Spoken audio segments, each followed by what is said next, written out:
My husband and I have been together for over a decade. To celebrate this milestone, we decided to take a beach vacation. Before I continue, I ask you to give a like to the video and subscribe. It doesn't cost you anything, and you help me to continue bringing you more stories. Thank you. Let's continue. A place we had never visited due to our busy schedules and the constant effort to maintain a decent lifestyle and enjoy some occasional urban luxuries. I never thought that this getaway would trigger a desire in me like I had never experienced before. My name is Anna and I am 35 years old. My husband, Marcos, is the same age. We fell deeply in love when we were 23. And before we were 27, we were already living together.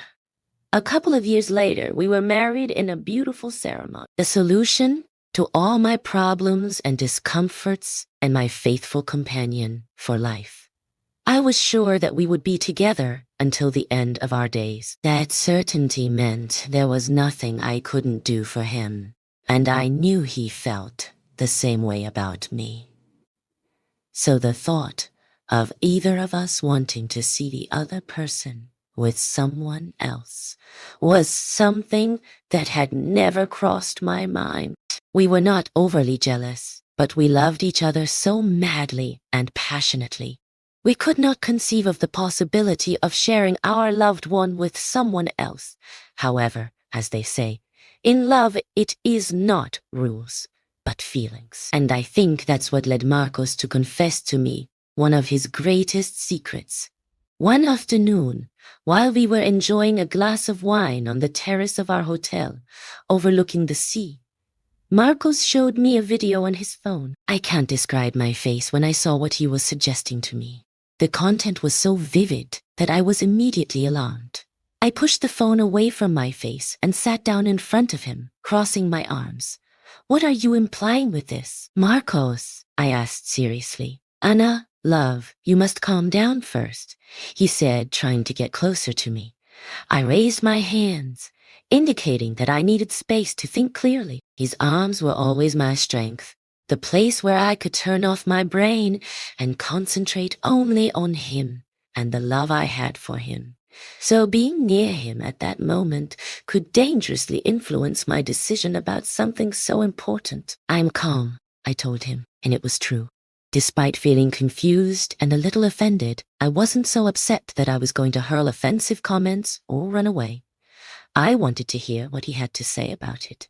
"This is an innocent thing, I swear," she finally said, desisting from approaching me. "It has nothing to do with what you think. What do you think I think?" I asked, challenging him. "That this could be tantamount to a hoax," he finally replied. I swallowed saliva at his words. It was clear that Marcos knew me better than anyone else, and knew that was what I had thought when I saw the video. "And so it isn't?" I asked, curious, but with a defiant tone that made it clear I would not accept half answers. "It's not," my husband said firmly. "Not when both parties agree to it happening. And you're okay with that?" I asked, more confused than offended really. We weren't the type of couple to wash for no reason, and we always sought dialogue before assuming anything about each other. I never rushed to think the worst of Mark, without first being sure that what he was saying made sense with what he had always shown. The conversation stayed there, as we decided to give him a break and go for a walk. After all, we were on vacation, and it wasn't worth staying cooped up discussing something that would have no effect that day. Meanwhile, out there, the beach was waiting for us, which we had been looking forward to seeing for so long. We spent the day enjoying the sea, bathing for the first time in salt water, and filling ourselves with warm sand, feeling more alive than ever. That night, as Marco slept, I couldn't stop thinking about it. I had so many questions, and I wanted to ask them right then and there. But seeing him sleeping peacefully, I decided not to wake him up. Instead, I took out my phone and started researching. I read that this request was more common than it seemed, and that the first thing I should do was not to be alarmed. From what I read, This did not mean that there was something wrong in our relationship or cheating involved. It was up to me to understand the motives behind Marco's request. I also read that it could be a way to refresh the relationship since after several years together, it was normal to want to experiment to get out of the routine. This causes a pang in my chest. As I never thought that Marcos would consider that our marriage needed this kind of thing to strengthen it.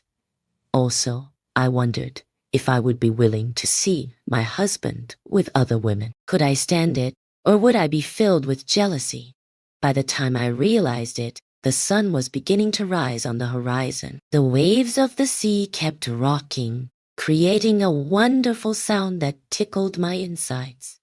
Or maybe it was the adrenaline of wanting to solve all my curiosity once and for all and make a deal with Marcos. I didn't wait for him to get up to bombard him with my questions.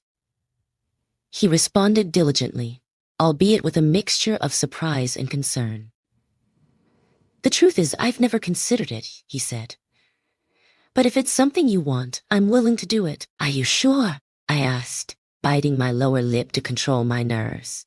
Yes, he replied quickly, unless you think I can trade you for another girl.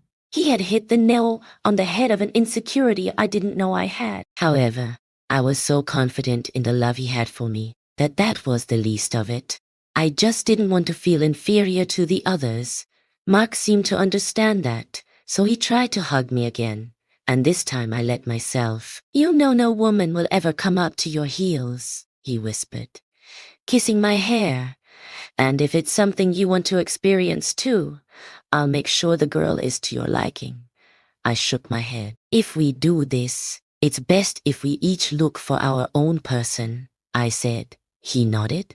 So, we decided to carry out a plan. In my case, I would look for a man to fulfill Marco's wish. I only set one rule. We can only be with that person once without contacting them again.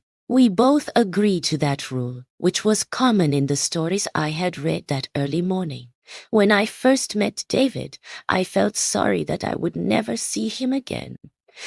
But he was only a means to a greater end, and all three of us understood that. I can't explain the happiness and satisfaction I felt in doing so. Not only was I pleasing my husband, but I was also discovering a side of myself that I didn't know about. It was as if I had met my other self, an unbridled and confident person, acting out of my own desire. Marcos also fulfilled my wish, and I was finally able to understand what he had longed for. Despite that, I must admit that I felt more comfortable being on the other side, with me doing the choosing and him just watching. Our relationship is unconventional, but it works for us. I know many people will cry foul, but we don't mind at all. After all, love, there are no set rules, and each couple has the freedom to do as they please. As long as both parties agree, this experience not only strengthened our marriage, but also allowed us to explore new dimensions of our relationship based on trust and mutual respect. We are closer than ever, and that adventure on the beach became the starting point of a new phase in our lives together. And this is my story, a bit hard to tell, but in the end, I had to tell it to get it off my chest. If you liked it, leave your like and subscribe so you don't miss stories like these.